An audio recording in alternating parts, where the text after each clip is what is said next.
람림의 네 가지 위대함과 세 가지 특징. 이는 람림, 즉 보르도차제의 네 가지 위대함과 보르도차제의 세 가지 특징, 이 두 가지로 나눌 수 있다. 보르도차제의 네 가지 위대함. 하나, 이는 모든 가르침이 서로 상충되지 않고 알아지는 위대함. 둘, 모든 가르침이 요율법으로 나타나는 위대함. 셋, 모든 가르침을 빨리 이해할 수 있는 위대함. 넷, 큰 죄들이 저절로 소멸되는 위대함. 이 네 가지를 들 수 있다. 하나, 모든 가르침이 서로 상충되지 않고 알아지는 위대함. 부처님이 모든 가르침이 때로는 서로 상충되는 것처럼 보일 수 있으나 성불하고자 실천할 때는 서로 상충되는 부분이 없다.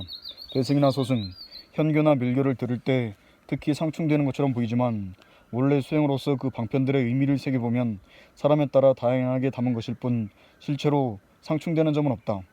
예를 들면 어떤 심한 열병이 있는 환자에게 의사가 처음에 고기와 막걸리 등 열병에 해로운 것을 먹지 말라고 처방하면서 만약에 먹게 되면 목숨이 위태로워진다고 경고한다. 그런데 열병이 나은 후에는 그 환자에게 영양실조를 치료하기 위해 다시 고기나 막걸리 등을 먹어야 한다고 하면 의사의 처방이 앞뒤가 맞지 않고 서로 상충되는 것처럼 보인다. 그러나 그 의미를 살펴보면 환자의 병을 완전하게 낫게 하는데 둘 다 필요한 것이므로 결코 상충되는 것이 아니다. 이처럼 대승과 소승, 현교와 밀교 등은 깨달음의 실천에서 모두 필요한 것은 아니라고 생각할 수 있지만 가르치신 분이 사람마다 각각의 근기에 따라 필요해서 말씀하신 것이다.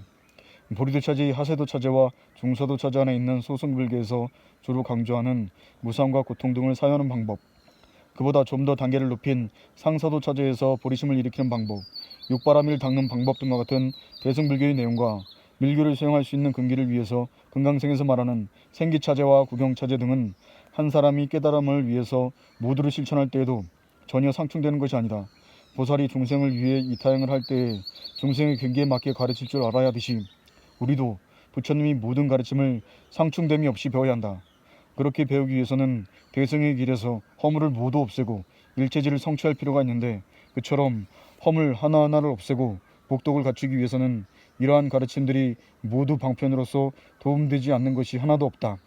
어느 한 사람이 깨닫기 위해서 3장과 밀교의 4단계 등을 실천할 때 서로 상충되는 점이 없는 것을 알게 되면 부처님이 교법을 통달한 것이다.